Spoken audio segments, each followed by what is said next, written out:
So I saw you like making pizza, which definitely involves Yeah, I did say that. fermentation, right? Yeah. So are you co-fermenting your Excuse dough, me. or are you just fermenting it for like a couple hours on stovetop and just bam, you're making pizza? So I've done a little bit of both. Okay.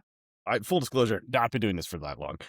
My wife got me a pizza oven as a Father's Day gift last year. And ever since then, I've just been like, it's the wood-fired one. It's an Oh, Unikaru 16. yeah. That's nice. So yeah, it's like charcoal wood-fired. I do a little bit of both of that. And then I've just kind of like been messing around a little bit with dough recipes, and I kind of just, yeah, I kind of think it's like, what is the time frame, I guess, that I'm expecting people to come over, because I don't really make Mm, pizza just for dinner for two people. Like, that doesn't make sense if I'm gonna fire up the oven for an hour.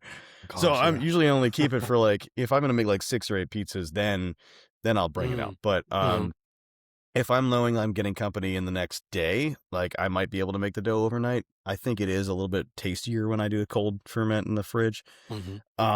But yeah, like for a quick like same day thing, I've done that before. Not as good. I usually do like a New York style pizza dough if I'm gonna do that though. Oh, So that's nice. gonna have Yeah. like a little more olive oil in it to keep it from tearing and stuff like that. It's a little easier to cook actually. Um, but I did a Neapolitan overnight ferment, like super, like, I don't know, I got the recipe from America's Test Kitchen, and Mhm. it was good. Um, and that was like a 48-hour process to make that thing, and it was fun. Holy crap. But yeah, I was, it's a fun little obsession. I don't know if I'm all that into like the fermentation aspect of it, as opposed to more of the, just the making pizza aspect of it. um, but it's fun, it's a great thing.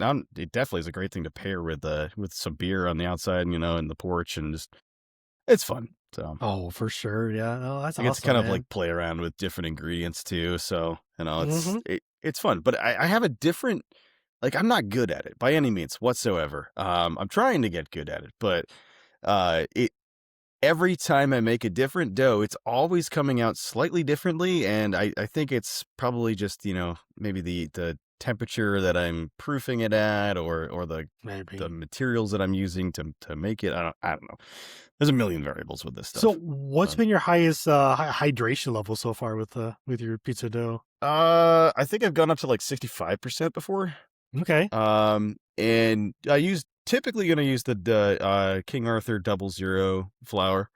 Um, and usually that work gets a pretty solid result. But I think I gotta start like using different salt. So I've been using, like, I typically cook with coarse kosher salt. And I was using that in most of my pizza recipes, but I think it's causing slight issues with like the salt content of the dough. Mm. Being too, I've always perceived it as being too salty when I'm tasting it. But maybe that's my palate. It stretches fine. It does tend to hold its shape pretty well. Um, but I don't There you go. No, I guess It's all an I experiment. thought it was kind of cool, so I figured I'd ask about it. Yeah, right. Yeah, So it's I'm not starting a YouTube channel on it, I'll tell you that. I don't know. I don't know the anything apartment about what I'm brewer does doing. pizza. Watch it be more popular. Oh my gosh, that could be a good thing. It's a little Could more. be. I don't know. Food's a big deal.